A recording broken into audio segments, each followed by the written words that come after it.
Do any of you remember the name Roy Angel, author of a number of books? If you dig back in your church library here, you'll probably find some of his books included. His last pastorate was Central Baptist Church, Miami, Florida, where he served for more than a quarter of a century. But before that, he was pastor of a church in San Antonio, Texas. Dr. Angel said that one night, a few days after Christmas, it was just about bedtime when somebody knocked on the door. He went to the door, and there stood a deacon in his church, a fine Christian man, and he said to him, "Well, what brings you out at this hour of the night?" And he said, "Well, I saw your light still on, and I just want to share something with you."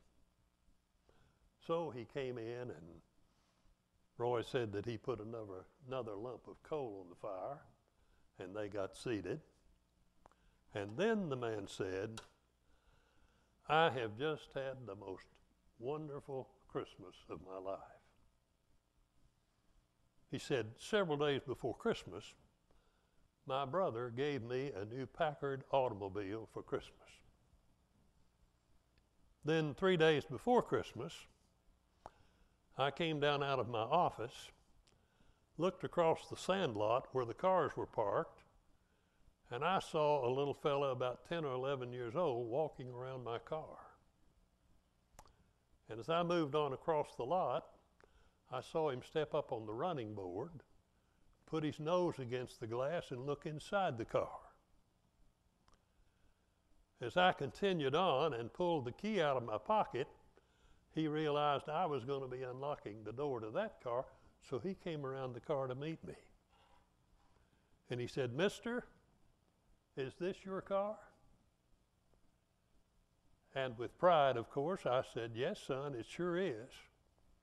How do you like it?'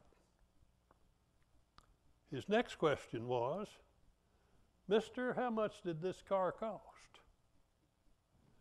And I said to him, 'You know, I really don't know.'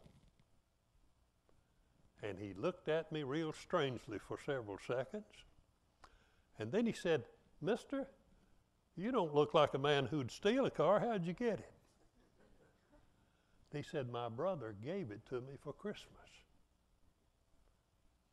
The boy said, 'You mean he gave it to you and it didn't cost you a cent?' And I said, 'That's right. He gave it to me and it didn't cost me a cent.' He stuck the toe of his shoe in the sand a little bit, as if thinking, and then he said, 'I wish,' and I knew what he was going to say, but that's not what he said. And what he did say gave me a real good shaking. He said, 'I wish I could be a brother like that.' And he said, 'What did you say?'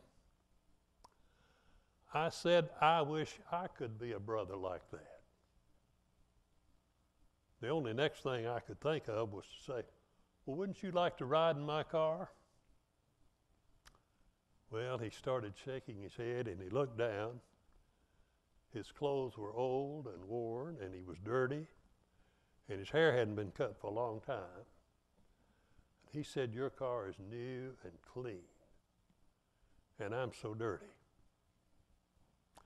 But I said, 'You may be dirty on the outside, but I think you're clean on the inside. You'd be good for my car.' We got in it, and he had a number of questions about the instrument panel. And then we started our ride. And he said, 'Mister, would you drive by my house?' He guided me to a little narrow street that was more like an alley. And we turned down it, and I could just imagine that he wanted family or friends or both to see him coming home in a big automobile. But again, I was wrong. He pointed to a dilapidated place where the steps from the sidewalk went up to the second level. And he said, stop right where those two steps are on the sidewalk. I did. He jumped out of the car, left the door open, saying, I'll be right back, and raced up the stairs. 3 or 4 minutes, I heard him coming back.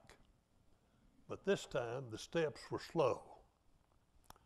And I leaned to look, and I saw his feet come into view. And then 1 or 2 more steps down, I saw 2 feet dangling. He was carrying someone. By this time, I was getting out of my car to go around to the side where they'd be. And there was his younger brother with polio written all over him. And he placed that brother down on the bottom step and then sat down beside him, put his arm around him and drew him up real tightly and said, there she is, brother, just like I told you upstairs. His brother gave it to him, and it didn't cost him a cent. And someday I'm going to give you one just like it. So I said, that's the reason you wanted to come to your house.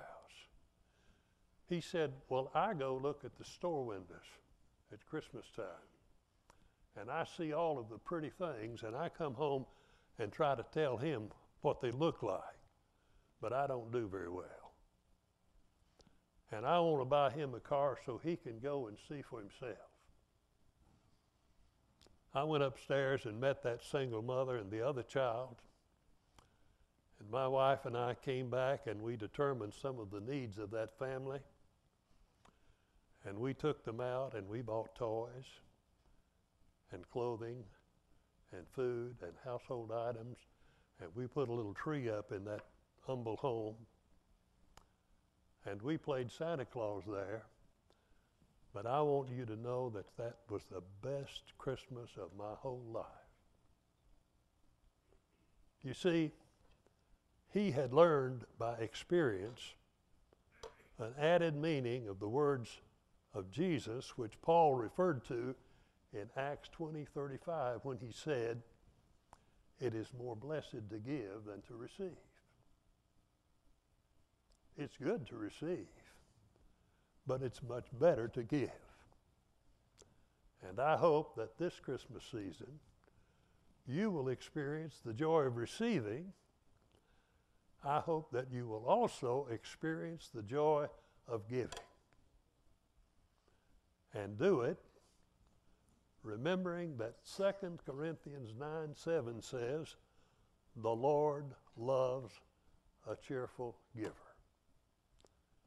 God bless you and Merry Christmas.